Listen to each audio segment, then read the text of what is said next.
अस्सलामुअलैकुम नाज़रीन, मैं डॉक्टर ज़ाला इदनान में आप लोगों के साथ अपने चैनल डीजे से मुखातब हूँ। मैं अपने चैनल पर अपने तमाम नाज़रीन को खुशामदीद कहती हूँ। नॉर्मल डिलीवरी कैसे हो सकती है, इसके लिए हमें क्या करना चाहिए। नॉर्मल डिलीवरी होने के लिए मैं आपको चंद टिप्स दूँगी। नॉर्मल डिलीवरी हमारे लिए सेफ है या नहीं, ऐसे कौन से काम हैं जिनसे हमारी नॉर्मल डिलीवरी हो सकती है, इस पर मेरी आज की वीडियो होगी। पाकिस्तान में अब सी सेक्शन का रुझान काफ़ी ज़्यादा हो गया है, जबकि बाद के मुल्कों में नॉर्मल कुदरती तरीके से डिलीवरी की जाती है। इन मुल्कों में सी सेक्शन का कोई रुझान नहीं है, जबकि पाकिस्तान में 90% सी सेक्शन हो रहे हैं। सबसे बड़ी वजह हमारे डॉक्टर हजरात हैं। अगर आपका सबसे पहला बच्चा है, आप किसी डॉक्टर के पास जाते हैं आप इससे उसके बारे में इंफॉर्मेशन लेते हैं कि हमारी डिलीवरी कैसे होगी, नॉर्मल होगी या फिर ऑपरेशन होगा। डॉक्टर आपको नॉर्मल डिलीवरी के चार्जेस जो हैं वो 20 से 30 हज़ार बताती हैं, जबकि आप ऑपरेशन के चार्जेस 80 से 1 लाख बताती हैं। बहुत सी डॉक्टर ऐसे भी हमारे माशरे में पाई जाती हैं जो पैसों के लालच में अपना वक़्त बचाने की खातिर आपका ऑपरेशन कर देंगी। इसकी बड़ी वजह सी सेक्शन पर इतना वक़्त नहीं लगता, जबकि नॉर्मल डिलीवरी पर वक़्त ज़्यादा लगता है। दर्द लगने का इंतज़ार किया जाता है। नॉर्मल डिलीवरी पर वक़्त भी ज़्यादा लगता है और पैसे भी कम मिलते हैं। नॉर्मल डिलीवरी माँ और बच्चे दोनों के लिए सेव होती है, इसलिए नॉर्मल डिलीवरी को मैं प्रमोट करूँगी। इसलिए आज कुछ टिप्स मैं आपके साथ शेयर करती हूँ, इस पर अमल करके आप खुद को और अपने बच्चे को ऑपरेशन से महफूज रख सकती हैं।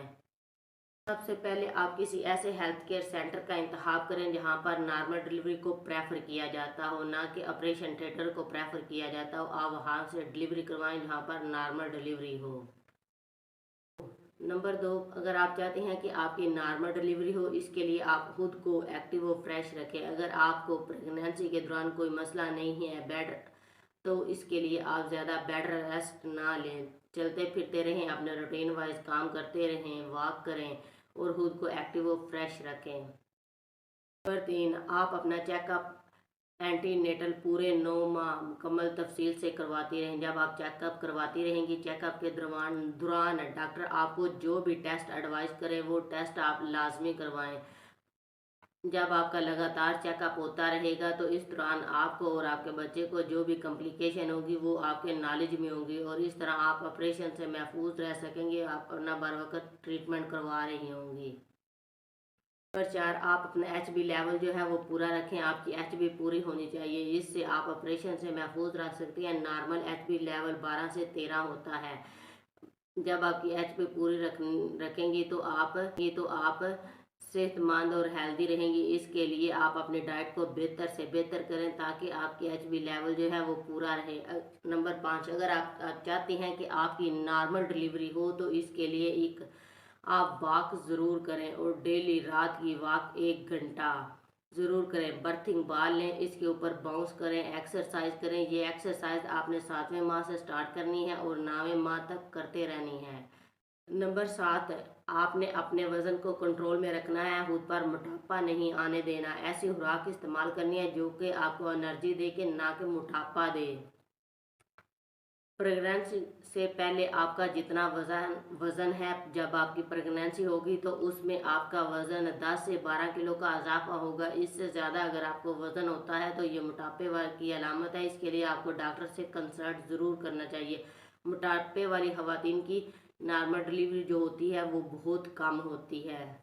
नंबर 8 पर नेचुरल या कुदरती तौर पर जो दर्दें लगती हैं, उन दर्दें का आप लगने का इंतज़ार करें, ना कि आप कोई मेडिसिन इस्तेमाल करें और इससे दर्दें लगवाएं। अगर मेडिसिन इस्तेमाल करके आप पेंस लेती हैं तो ये आपके लिए ख़तरनाक हो सकती हैं। इसमें देर भी लग सकती है, आपके बच्चे की हार्ट बीट जो है वो कम या ज़्यादा हो सकती है और इसके लिए फिर इमरजेंसी की सूरत में आपका ऑपरेशन हो सकता है।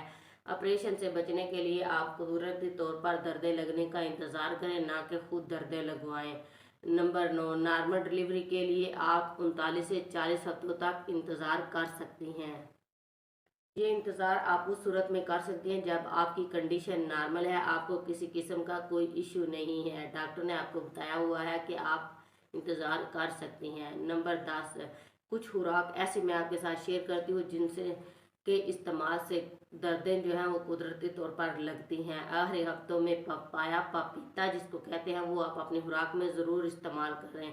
ये यूट्रस के मुंह को खोलने में मदद देता है। देसी घी रोज़ाना इस्तेमाल करें। एक चम्मच देसी घी जो होता है वो नीम गर्म दूध में डालकर रात को इस्तेमाल करें। अगर आपको ब्लड प्रेशर का मसला नहीं है तो आप ये ज़रूर इस्तेमाल करें। ब्लड प्रेशर जिन औरतों का हाई होता है वो औरतें ये डॉक्टर के मशवरे के बगैर इस्तेमाल ना करें। की बॉडी में जो फैटी एसिड होते हैं ये सेल मेम्ब्रेन के हिस्सों को रिपेयर करते हैं और हमारे टिश्यू की डिहाइड्रेशन को बेहतर करते हैं। इसलिए आप आखिरी माह में ये सारी खुराक ज़रूर इस्तेमाल करें ताकि आप नॉर्मल डिलीवरी की तरफ जा सकें। ये 10 टिप्स मैंने आपके साथ जो शेयर की हैं नॉर्मल डिलीवरी के लिए, उम्मीद करती हूँ कि आप इन पर अमल पैरा होकर खुद को और अपने बच्चे को ऑपरेशन से महफूज रख सकती हैं।